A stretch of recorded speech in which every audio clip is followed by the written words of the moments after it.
Okay, mapagpalang araw ng pagsamba po sa bawat isa. Ngayon pong araw na ito ay hindi po ako ang inyong tagapagsalita. At magsasalita po sa ating harapan ay ang aking butihing asawa. Marami po sa inyo ang nakakaalam na ang aking asawa ay dumaraan po sa isang laban na hindi niya ginusto. Isang laban na araw-araw sinusubok ang kanyang katawan, sinusubok ang kanyang emosyon, sinusubok maging ang kanyang pananampalataya.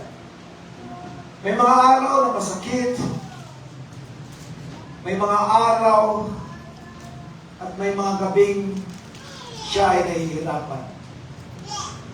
May mga sandaling napapatulong ka kung saan siya kumukuha ng lakas. Pero ngayong araw na ito, nandito po ang aking asawa, hindi dahil magaling na ang lahat.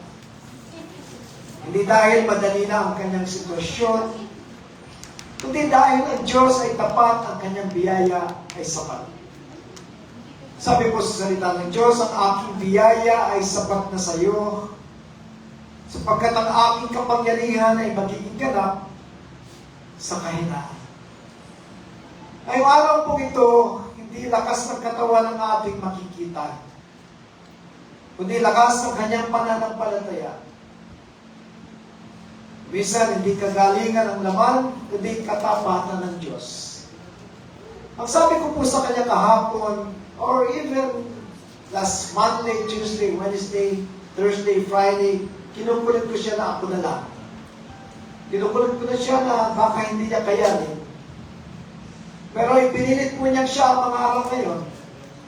Yes, mga ngaral po si Sister Res, hindi para patunayan ang kanyang tapang, kundi dahil ang salita ng Diyos ay buhay pa rin sa kanyang puso, no matter ano naman ang sitwasyon niya.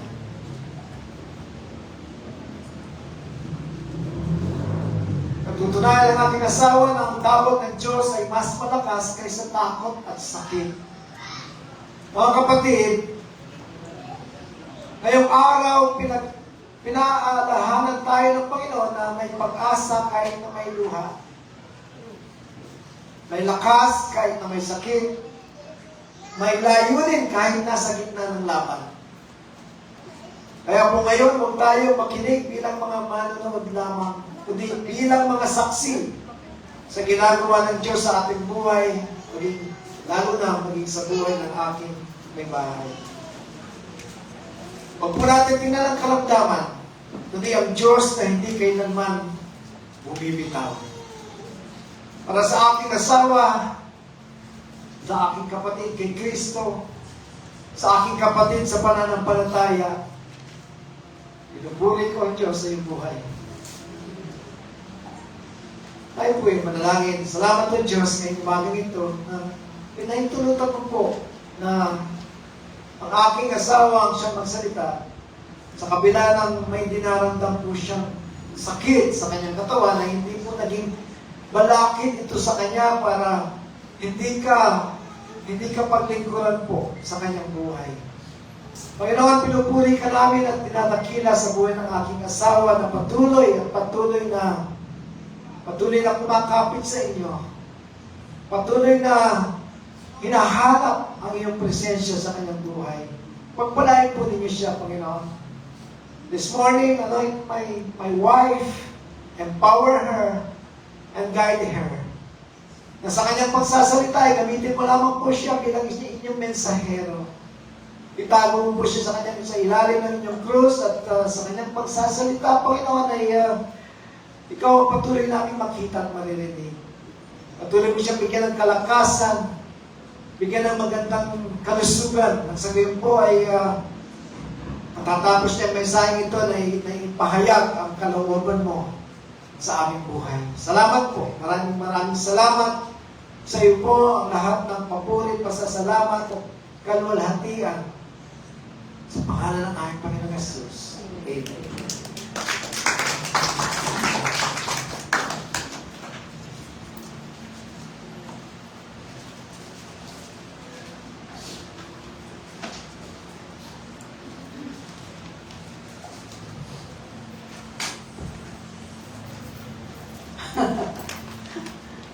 na ako umiyak. Hindi ko alam na may sasabihin si Pastor na gano'n.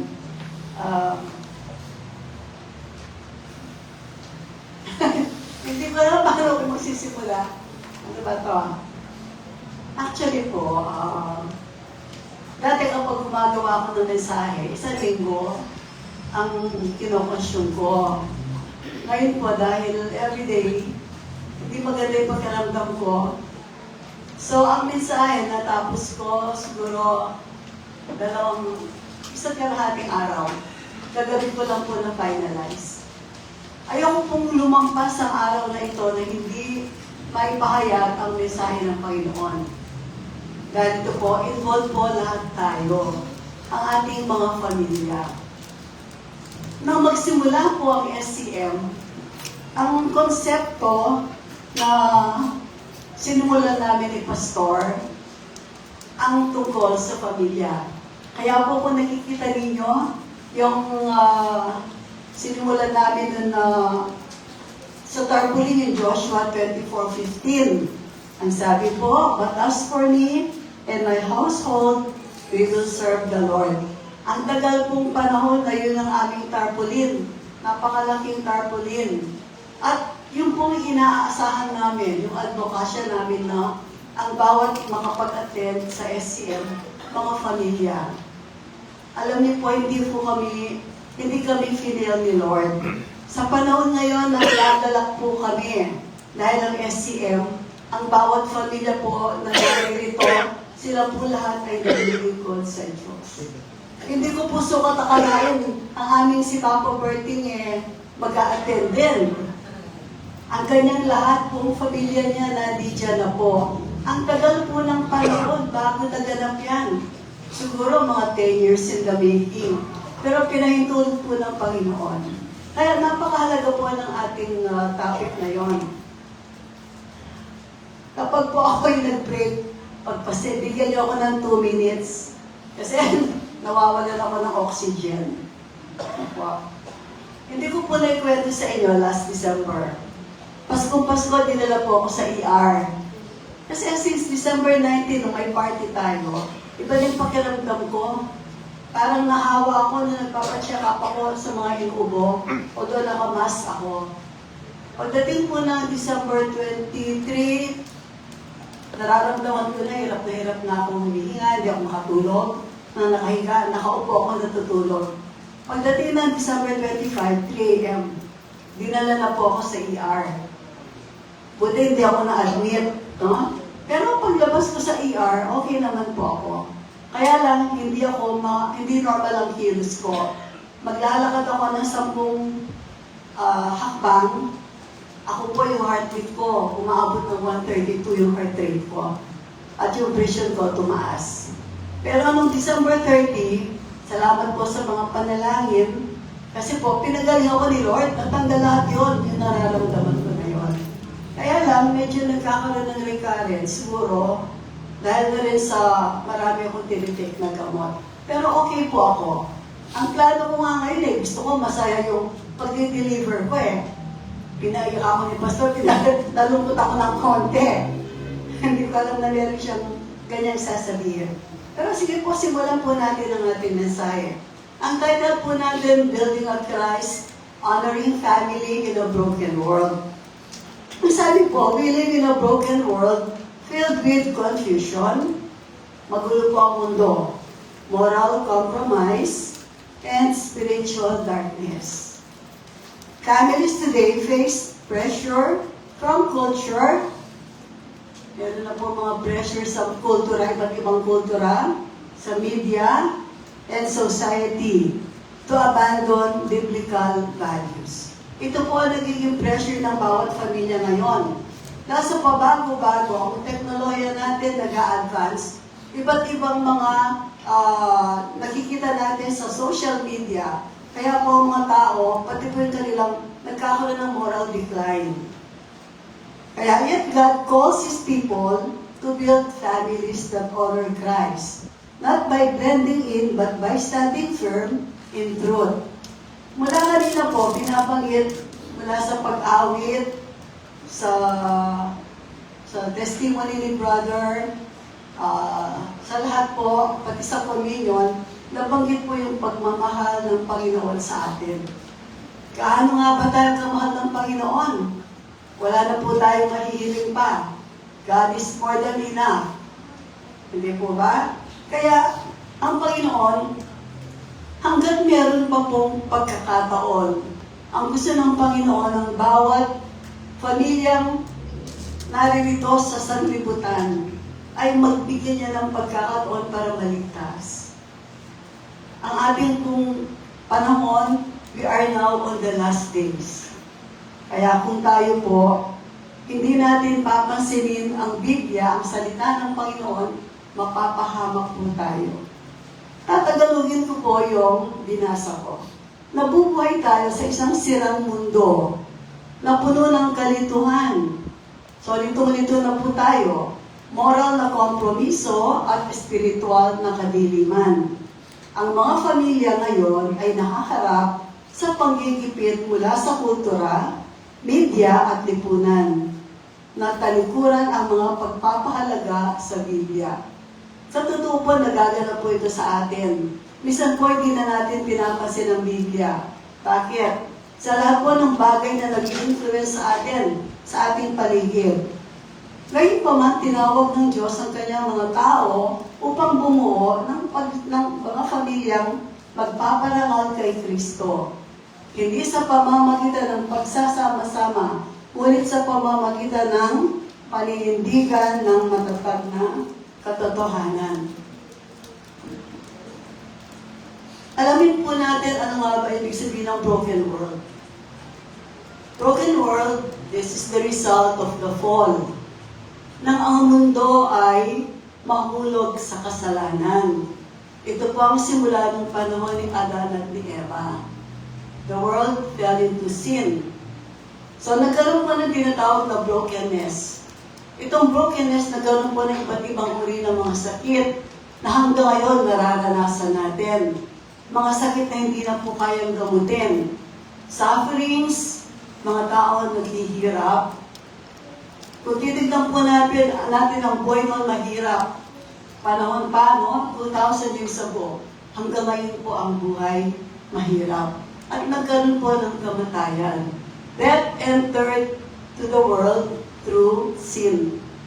Kaya nga mayroong kamatayan dahil pag nagkasala ang tao at hindi tayo tumanggap kay Kristo, magkakaroon tayo ng physical death at spiritual death. So, ano po ang sinasabi dito? Ang lahat ng mga tao ay hindi makatakas sa kaguluhan na yan, na dala ng broken world. Pero, meron pong sinasabi ang ating Panginoon. Ang sabi ni Kristo, trouble is inevitable. But in this world, you will have trouble, but I promise peace because He has overcome the world. 1 John 5:19. Ang sabi po rito, the world is currently influenced by the evil one, though God remains sovereign. Sa panahon po natin, napakabilis ng influensya ng Diablo. Nagdo-double time po siya. Kung napapansin nyo, ang mga tao galing sa church, paglabas nila, iba't ibang influensya ni Diablo ang makikita ng tao. Kaya kung mahina po tayo, anong mangyayari sa atin? Tayo po ay mag-i-stumble. Tayo po ay mahuhulog.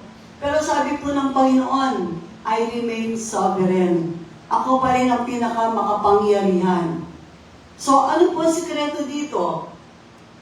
Kailangan po para tayo, lagi po tayong nasa side ni God. Huwag po tayong magpatukso. Iwasan po natin ang kaguluhan ng mundo. Sabi ni God, brokenness is not permanent. Hindi po permanente itong brokenness na nararanasan natin. God promises to bring beauty out of brokenness. And believers, tayo po ito, are encouraged to rely on His strength and comfort, knowing that the present sufferings, ang nararanasan po natin ngayon, do not compare to future glory. Kung tayo po ay mananatili sa Panginoon, Meron po siyang pangako sa atin. Ano man ang danasin natin dito ngayon, pagdating ng takdang panahon, yung pong kanyang pinapangako na gloria, na kalwalhatian, mararanasan po natin yan. Babalikan ko po ang Joshua 24:15. Ito po ang paboritong verse namin ni Pastor na nagsimula ang SCM. Ang advokasya po namin, ang bawat mag-a-attend sa SCM, mga magsisimula sa pamilya, at yung pamilya lalago po sila. At hindi po nagkamali ang Panginoon. Kasi po tinupad ng Panginoon ang mithiin namin na ganon. To God be all the glory. Ang sabi po dito, ang mga Diyos na tahanan ay hindi nangyayari ng hindi sinasadya. Ibig po sabihin, wala aksidente. Na ang tahanan ng mga Diyos ay hindi aksidente. Ibig sabihin, yung mga taong naroon sa tahanan, sila mismo ay inilalagay ng Diyos. Nagiging God-centered po sila. Bago maging nakasentro ang Diyos sa isang tahanan, ang mga pinuno nito, halimbawa magulang, mga tagapag-alaga, asawang lalaki, ang asawang babae ay dapat munang maging nakasentro sa Diyos ang kanilang mga sarili. Naunawaan po natin, para po ang ating mga tahanan maging God-centered, kailangan daw po magsisimula sa ama ng tahanan, sa mga magulang, sa mga tagapag-alaga. Hindi po magsisimula sa batang maliit. Hindi po. Ang ama, ang ina, sila po mag-aakay sa kanilang mga anak. Buong tapang na ipinahayag ni Joshua ang kanyang paninindigan. Hindi lang para sa kanyang sarili, kundi para sa kanyang buong sambahayan. Ang kanyang pamumuno ay spiritual, sinadya at nakaugat sa pagsunod sa Diyos. So ito po ang sinasabi na kung tayo po nagsimula po yung ating pagtugon sa salita ng Panginoon dahil sa ating mga magulang, napakapalad po natin. Nandun po tayo sa tamang direksyon. Okay? Romans 12:2. Ang sabi po, do not be conformed to this world, but be transformed by the renewing of your mind. Tagalogin po natin. Huwag kayong umayon sa mundong ito, kundi magbago kayo sa pamamagitan ng pagbabago ng inyong pag-iisip. Ang gusto po ng Panginoon, huwag po tayong sumang-ayon sa mundo, sa takbo ng mundo. Nakikita po natin sa panahon ngayon, kahit saan ka lumingon, ang nakikita po natin puro makamundong mga bagay, materialistiko, mga puro sa kalayawan. Sa simbahan lang po natin nakikita yung pagiging banal. Naniniwala po ako na mayroong mga iglesia na talaga namang ang kanilang binibigay na pangaral yung mula sa Biblia. Pero paglabas po natin, iba na. Kaya sabi ng Panginoon, huwag kayong umayon sa mundong ito. Kung hindi, gamitin daw natin yung ating kaisipan. No? Baguhin natin yung ating kaisipan at ito po, i-align natin sa kaisipan ng Panginoon. Kung ano ang gusto ng Panginoon na gawin natin, magkakaroon tayo ng God-centered mindset. So kapag po nagawa natin yan, napakalaking kagalakan para sa Panginoon. Dahil unti-unti po nakihira tayo ng Panginoon mula sa galaw ng mundo. Amen po ba? Naunawaan po natin. Okay. So sabi po rito, how to build a Christ-honoring family. Paano nga ba tayo mag-build? Una, dapat daw recognize the brokenness of the world. Dapat alam natin paano nga ba nagsimula na masira ang mundo. At nalaman po natin ito dahil sa kasalanan. So ayaw sa lahat ng Diyos ang kasalanan, kaya Kung tayo ang kakusapin ng Diyos, ang unang hindi niya ipapagawa sa atin ay ang kasalanan.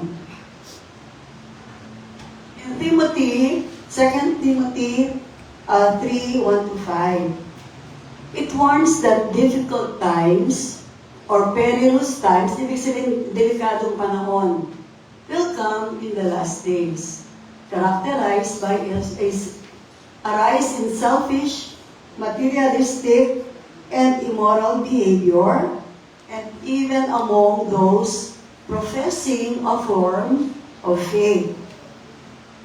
Ano po sinasabi dyan? Nababanggit po dyan yung last days. Noong October, tinalakay ko po yung topic na living in the last days. May natatandaan pa po ba kayo? Na-remember niyo pa ba yun? Living in the last days? Okay. Kailan pa nagsimula yung last days? Bakit po lagi natin naririnig? We are now on the last days. And the signs of the end times. Kailan ba nagsimula yan? Nagsimula ba yan nung ipanganak si Kristo? According to Acts 2:17, ang sinasabi po ito, during the outpouring of the Holy Spirit, during Pentecost. Ganon din po sa 1 John 2:18. The last days are the period from Christ's ascension, nung po si Kristo nabuhay muli at siya ay pumaitaas sa kalangitan, yun ang simula ng last days hanggang sa kanyang pagbabalik na muli. So, ibig po sabihin, matagal na pala yung simula ng last days. Akala natin ngayon pa lang yan. Hindi po. Dahil hindi natin lingid sa kaalaman natin. Marami na pong mga hindi immoral, no? Yung immoral decline na nagaganap nung pang-unang panahon hanggang ngayon. Pero nararamdaman po natin yan ngayon. Kaya ang sabi rito, si Timoteo ay nagbabala na ang mga panahon ng may hirap o mga panahong mapanganib ay darating sa huling araw. Isang dahilan po kung bakit ang Panginoon gusto niya ang bawat pamilya ay magbigay parangal sa ating Panginoon. Ibig pong sabihin, yung ating pamilya magiging intact. Yung pong ating pananampalataya buo para sa Panginoon. Bakit? Inihahanda po tayo ng Panginoon sa last days. Ayaw ng Panginoon na maranasan natin yung kapighatian. In the last days, darating po yung tribulation period. Alam niyo po ba yan? Natatandaan niyo pa? Tinalakay ko ng bahagya noon. Pagdating po ng rapture, ito po yung kapighatian ng period. Ano po mangyayari dito? Magkakaroon ng rapture. So yung rapture po, magkakaroon ng konting lindol. Magsishake yung ground. Lahat ng ligtas, mawawala po. Kung ang katabi mo, dalawa lang kayong matitira, lahat sila mawawala. Kayo lang dalawa ang matitira. Lahat po nang nawala, sila po ay sasalubungin ng Panginoon sa alapaap. Ito po ang tinatawag na rapture. Pag naganap po ito, doon na po darating ang tinatawag na tribulation for 7 years. Ito po tribulation, dyan darating ang Antikristo. Sa second half ng tribulation, darating po ang Antikristo. So, kung tayo po naiwan tayo, kung yung mga pamilya natin, hindi natin naturuan na magtiwala sa Panginoon, na maglingkod sa Panginoon, na makinig sa salita ng Panginoon, ano po inaasahan natin pag dumating yan? Yung kapighatian na yan. Di po ba? Takot ang mararamdaman natin ng mga anak natin. Kasi po walang katiyakan eh. Hindi nila alam kung saan sila, anong mangyayari. Pero, kung ngayon pa lang po, inaalagaan na natin ang ating mga pamilya, wala po imposible. Ano man ang dumating, wala po tayong katatakutan. Lumindol man, magulang man ang mundo, mag-pray ka lang kay God, siyang bahala sa'yo. Di po ba? Hindi po natin kayang iligtas ang ating pamilya. Salvation is personal. Di po ba? So, anong magagawa natin para sa pamilya natin? Turuan po natin sila habang may pagkakataon pa. Lalong-lalo na po yung mga batang maliliit. Kailangan po ng mga anak natin yan. Turuan po natin silang kumilala sa Panginoon, sa salita ng Panginoon. Tayo po alam na natin, narinig na natin eh. Paano naman sila? Hindi po ba? Kaya sabi, spread the word of God. Nabibless po ako sa mga Sunday school teachers natin. Kasi nag-exert sila ng effort para matuto yung mga bata natin dito.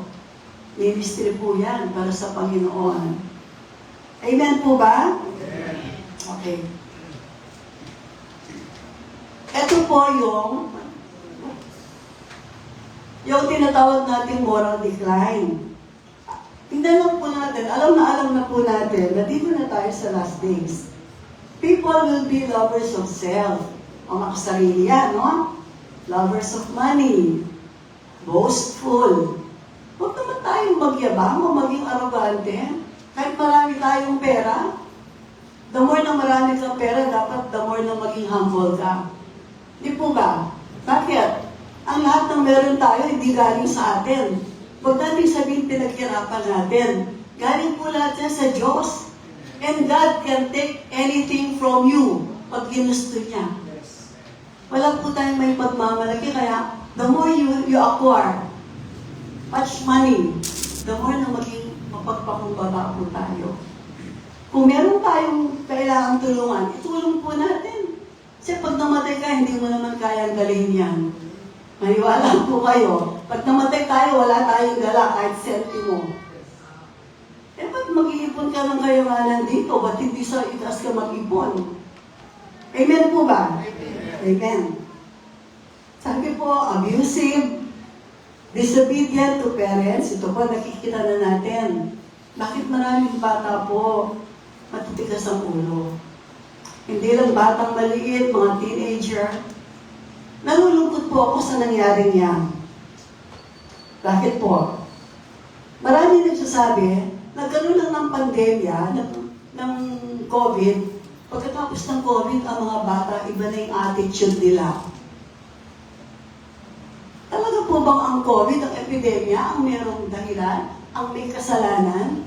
Bakit yung mga bata, nagbago yung attitude? Bakit yung mga bata, hindi na marunong gumalang? Yun nga po ba yung COVID? Alamin natin mamaya. So, sabi po po dito, yung mga ungrateful, no? Hindi ko alam ba't maliit yung Lord. Okay? Unholy, heartless, unforgiving, slanderous, without self-control. Ito nakikita po natin sa panahon ngayon. Misa po, yung mga road rage natin, ang mga tao walang control. Ang yayabang nila. Kulang na lang, patay nila. Di ba? Nasa highway sila. Mga brutal, napapatay mo na yung anak mo, yung asawa mo. That loving, treacherous, mga traidor yan. Reckless, conceited, and lovers of pleasure than lovers of God. Ito po, napakatindi. Lovers of pleasure than lovers of God. Anin mo yung pansamantalang pleasure, kapalit naman sa pagmamahal mo sa Diyos. So ano po sinasabi dito? Kung tayo mananampalataya, ang dapat natin gawin, iwasan natin ang mga taong ganyan. Okay. Ang sabi po ng Biblia, kapag nandito na tayo sa last days, no?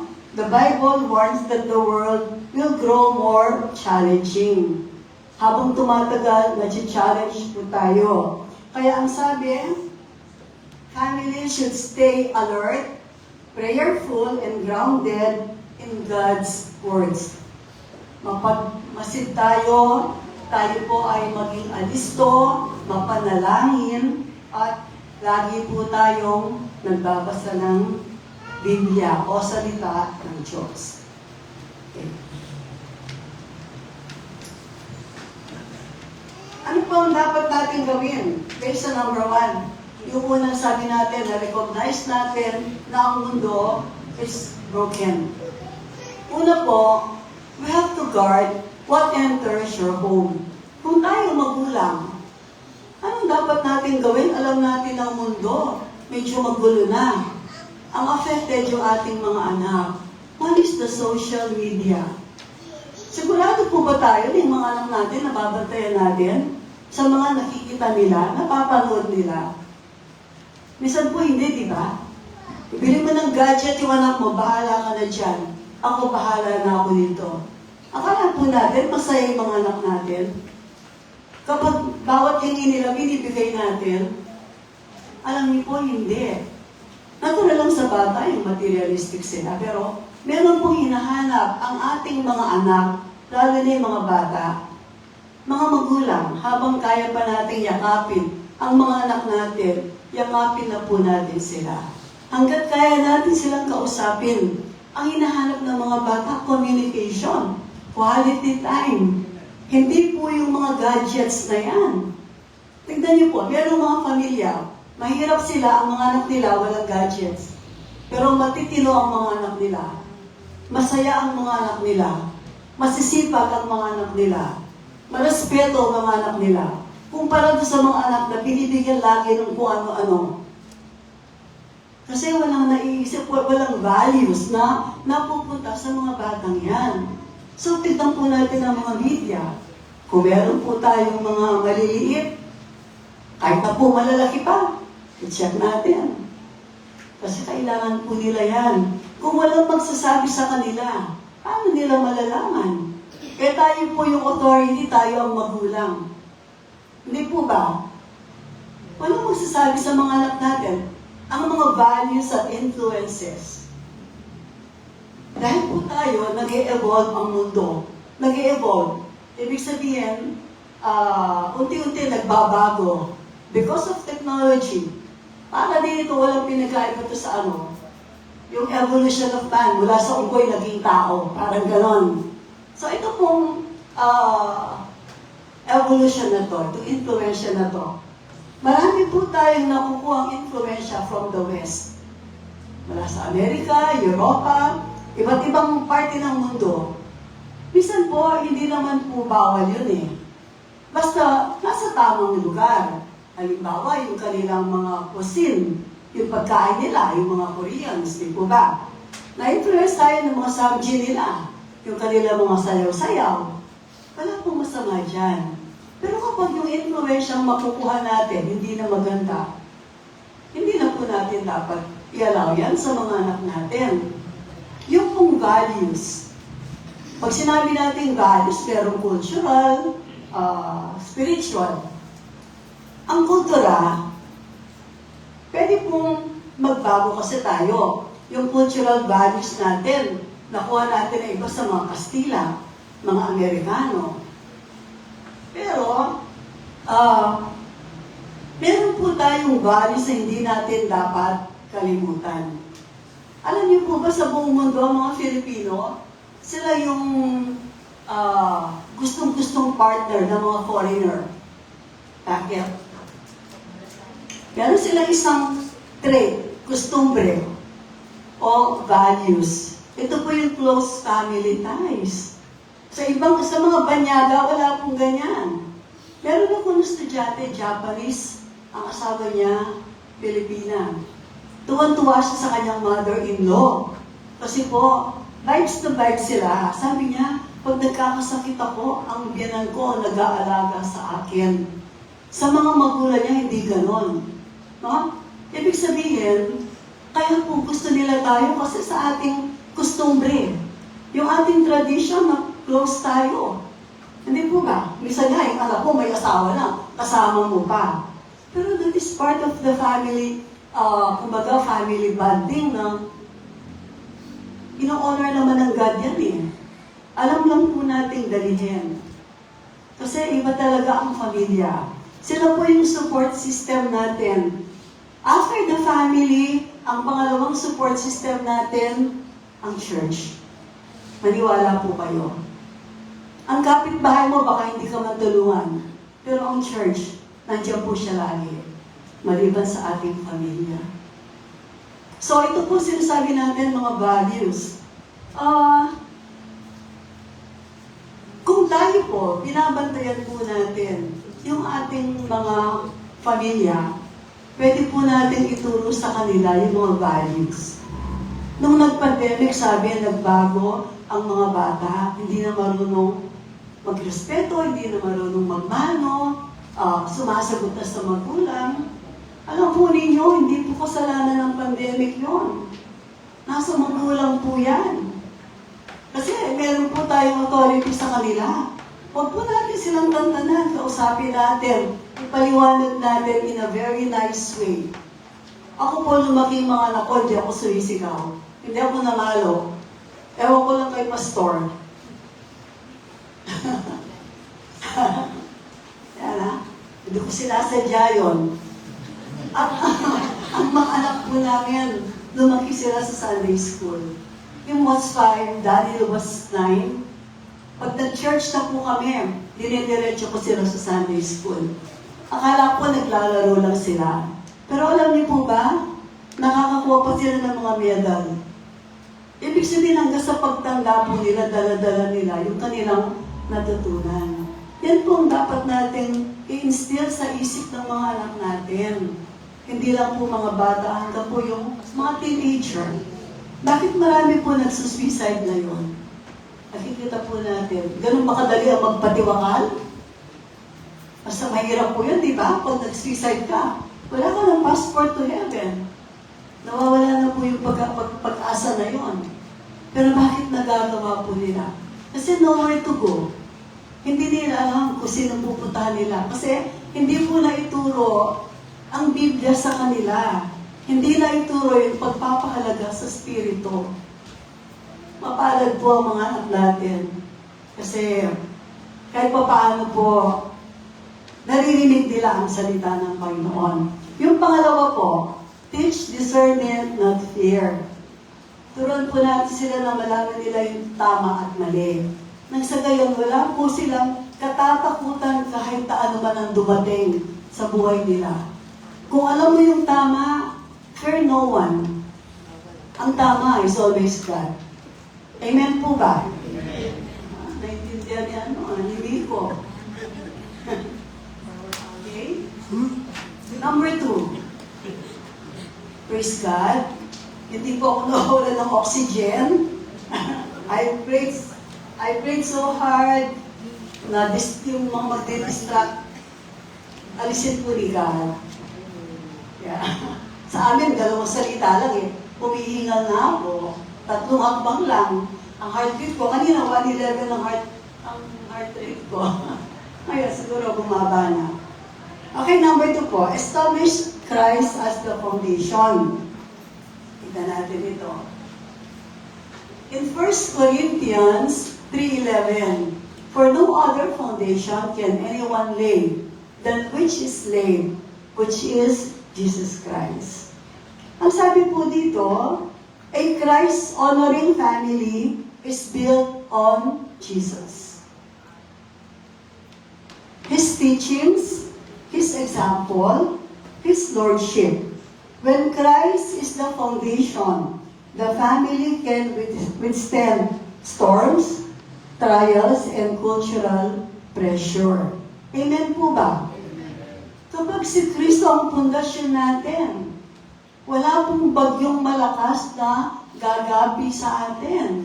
Ano man ang dumating sa buhay natin, kaya nating lusutan. Why? Si Kristo po ang tatayo para sa atin.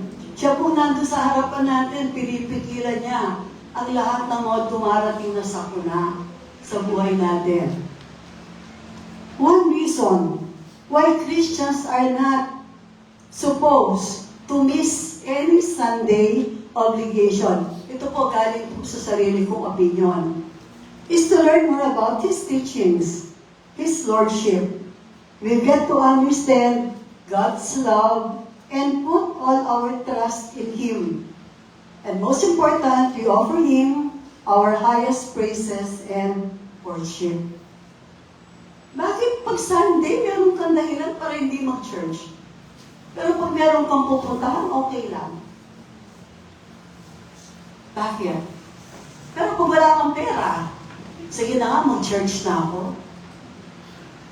ba yun? Yun po ba ang batayan natin? Is that how we make God in our lives? Sige, total may problema ako, punta ako sa church, baka marinig ako. Mga kapatid, pwede naman po lumiban.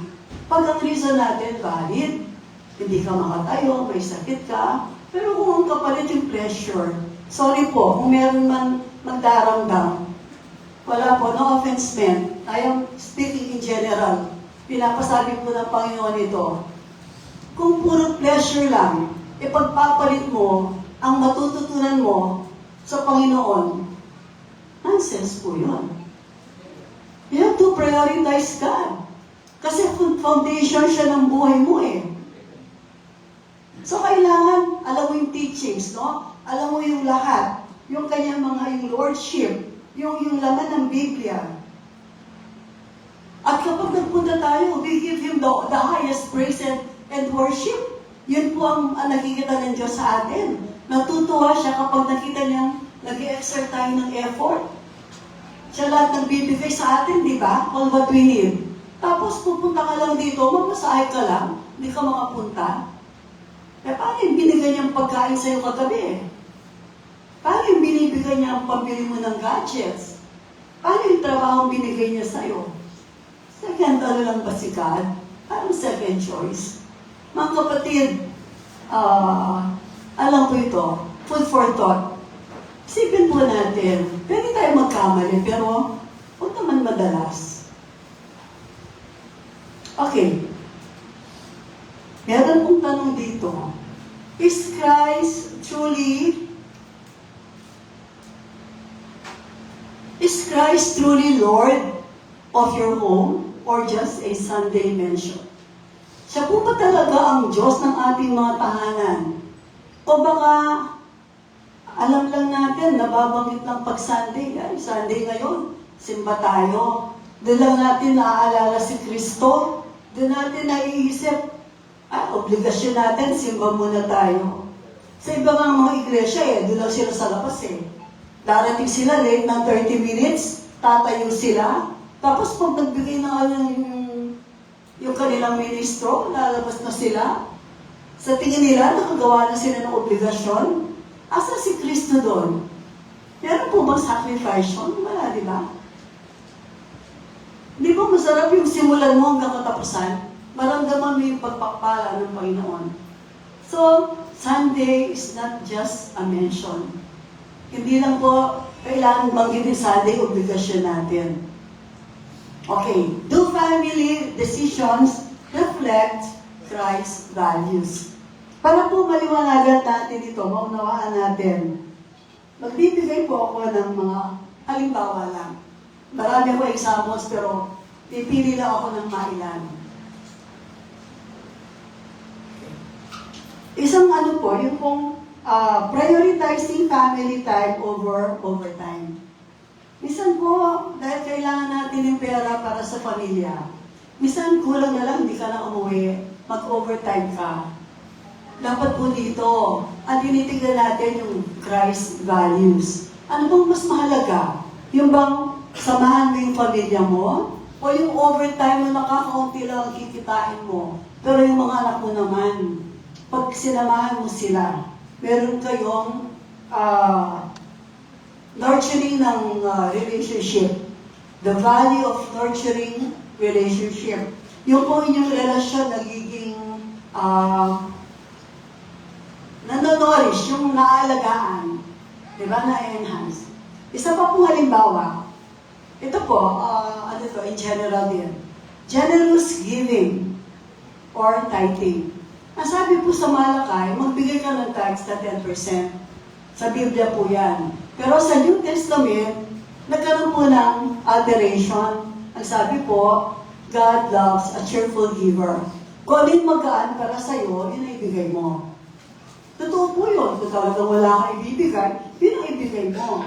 Pero kung tayo po, talagang iniisip natin yung salita ng Diyos. Kung meron ka ibibigay, ba't hindi mo ibigay? Di po ba? Magdidepend ay, total sabi naman, pwede naman yung kahit konti. Basta cheerful giver ako. Ang dami-dami mong pera. bibigay mo yung barya. Ito po sinasabi dapat yung ating mga desisyon nagre-reflect sa Christ values. Living below means to help others. Ito po. Minsan ang yaman-yaman natin. Pero pwede naman tayong simplihan natin yung ating lifestyle para makatulong tayo sa ibang tao. Nakakalungkot nga po ang ating gobyerno, di ba? Puro nakaw na lang. Minsan 2 kontraktor, 27 billion ang kanilang mga nakaw. Kawawa naman ang mga Pilipino, walang natira. Tapos si Juan de la Cruz, nakikita mo, nagwawalis lang. Ang sahod niya, minimum. Walang pambayad ng pambili ng pagkain sa maghapon. Nakakatakot po, di ba? Sana ma-realize nila, mali ang ginagawa nila. Meron pa po dito, active church involvement. So, choosing to make church attendance and community service a non-negotiable part of weekly schedule. Nagagalak po ang Diyos kapag ang tao nag-involve tayo sa mga church involvement. Hindi po yung minsan, hindi ako pwede kasi meron ako. Kapag po binigay yung schedule para sa Panginoon, gawin po natin. At isang huli example po. Kasi baka gutom na kayo. Pero hindi po ba kayo natutuwa? Kasi hindi ako nag-break. Mula kanina, hinihintay kong mawalan ako ng boses o kaya mag-break ako. Pero God is good. I prayed so hard for this. Ilang gabi na po. Sabi nga nila, kung pwede sila na lang yung magtuturo. Hindi po ako pumayag. Ayoko. Sabi ko, this is my time. Iba po kasi pag naglilingkod ka sa Diyos. Amen po ba? Amen. Okay. Screen-free Sundays. Ito po ba? Kapag Sunday, do we decide to turn off phones and televisions to focus on rest, worship, and family bonding? Nagagawa po ba natin? Minsan sa bahay, kumakain tayo, lahat tayo naka-cellphone. Habang kumakain, nagsa-cellphone. Minsan habang merong nakikinig ka ng mga worship songs, pero yung cellphone mo, naka-on pa rin. Ito po sinasabi, mga desisyon, no, na nagre-reflect sa Christ values.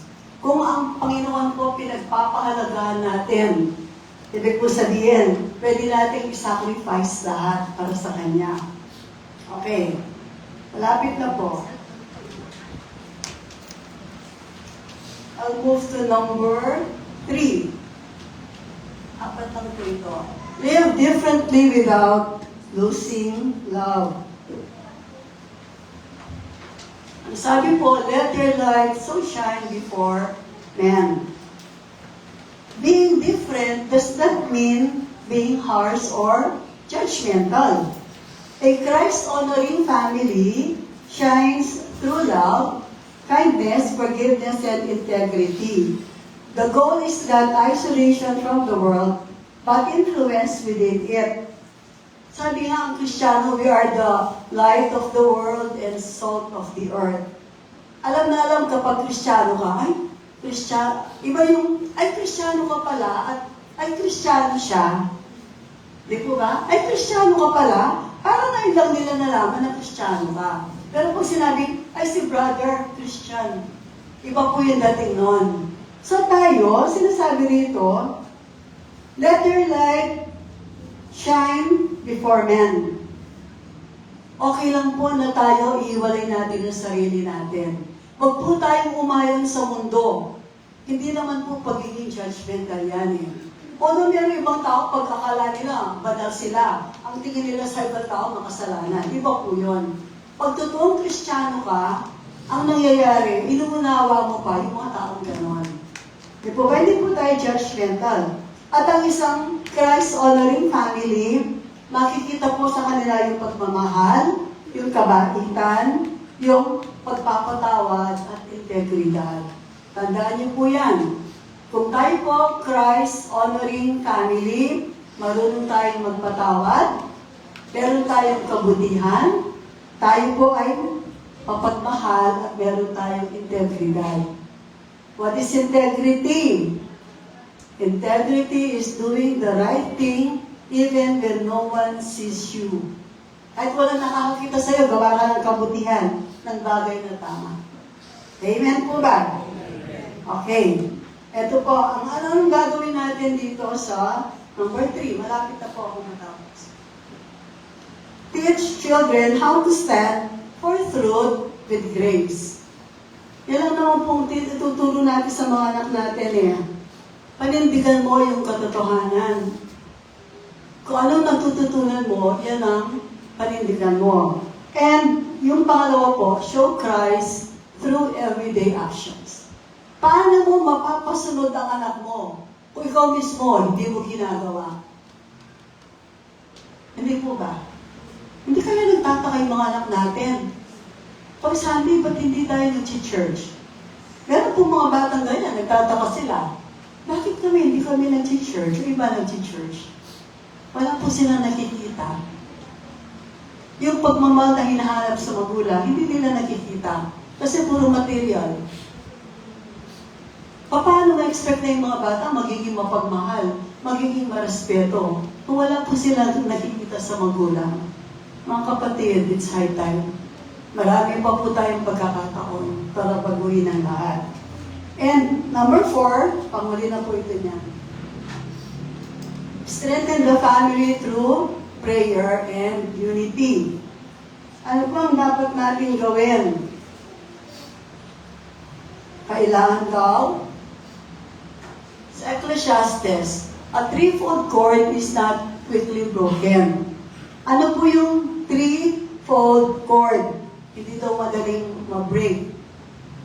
This is the strength of partnership and community. Kapag united daw ang community at ang pamilya, anong mangyayari?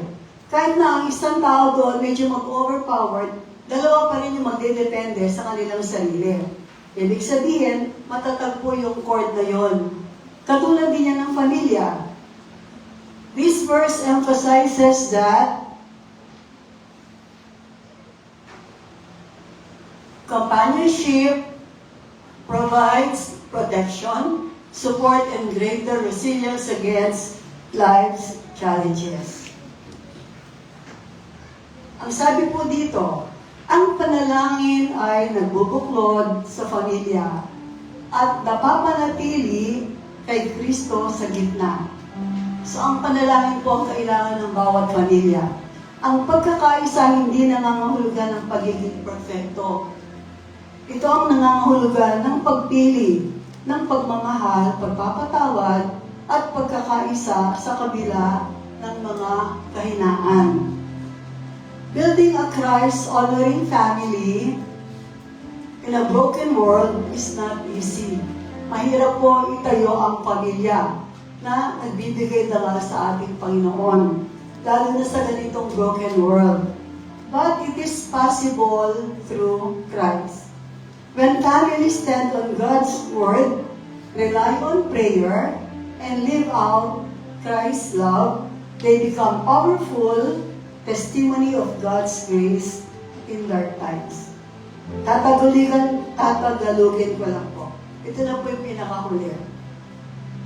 Ang pagbuo ng pamilyang nagpaparangal kay Kristo sa isang wasak ng mundo ay hindi madali. Ang ginagawa po natin hindi madali. Ngunit ito ay posible sa pamamagitan ni Kristo. Kapag ang mga pamilya ay nanindigan sa salita ng Diyos, we have to hold on to God's words. Pumasa sa panalangin at isinasabuhay ang pag-ibig ni Kristo. Sila ay nagiging isang makapangyarihang patotoo ng biyaya ng Diyos. Amen. Napagpala po ba tayo? Meron po ba tayong natutunan? Thank you, Lord. Nawa, ano man po yung natutunan natin, ibahagi po natin sa ating mga kaibigan, sa ating mga kakilala. Baka hindi pa po nila narinig yan. Hallelujah. Thank you, Lord. To God be all the glory.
closing prayer, I just want to say, nakaka-bless po, no?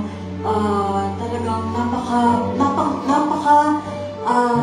makapangyarihan ang salita ng ating Panginoon. And as always, reminder for us po, no? Every Sunday, bawat topic ang gustong ipa-deliver ni Lord is always reminder for us, no? So, sabi nga po, sa mundong puno ng sakit, pagkakahati-hati at kawalan ng pag-asa, tinatawag tayo ng Diyos na magtayo ng isang iglesia na nagbibigay luwalhati kay Kristo.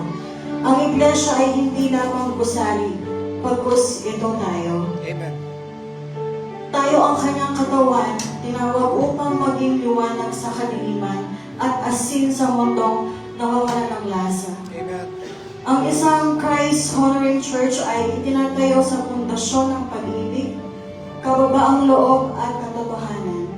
Kapag si Kristo ang sentro ng ating buhay, nagiging daluyan tayo ng kanyang biyaya. Amen. Yes. Sa pamamagitan ng ating pananampalataya, pagkakaisa at pagsunod, nagiging saksi tayo ng pag-asa at pagbabago sa isang sirang mundo. Huwag tayong panghinaan ng loob, ang Diyos ang patuloy na gumagawa sa atin. Habang tapat tayo naglilingkod at nagmamahal tulad ni Kristo, ginagamit niya ang ating buhay upang magdala ng kagalingan at liwanag sa iba. Amen. So, tayo po'y tumayo lahat at manalangin po tayo ng taos puso. Aming mapagmahal na Ama sa langit, maraming salamat po sa inyong presensya at sa inyong salita na patuloy na gumagabay sa amin. Panginoong Jesus, Ikaw ang pundasyon ng iyong iglesia. Sa gitna po ng isang mundong masak at sugatan, tulungan mo po kami maging isang iglesia na nagbibigay luwalhati sa iyo. Hubugin mo po ang aming mga puso upang mamuhay ayon sa iyong kalooban. Opo. May pag-ibig, may habag at katapatan. Gamitin mo po kami bilang instrumento ng iyong kapayapaan. Amen. Tulungan mo kami mahalin ang nasasaktan, yakapin ang nawawala, at dalihin ang pag-asa ng kaligtasan sa aming mga komunidad. Habang kami umaharap muli sa mundo, samahan mo po kami. Patatagin mo ang aming pananampalataya at panatilihin mo ang ikaw na sentro ng aming buhay at iglesia. Opo. Opo. Ang lahat ng ito ay aming inaalay para sa iyong kaluwalhatihan at lahat ng pasasalamat at papuri sa matamis sa pangalan ng aming Panginoon Jesus ay magsabi. Amen.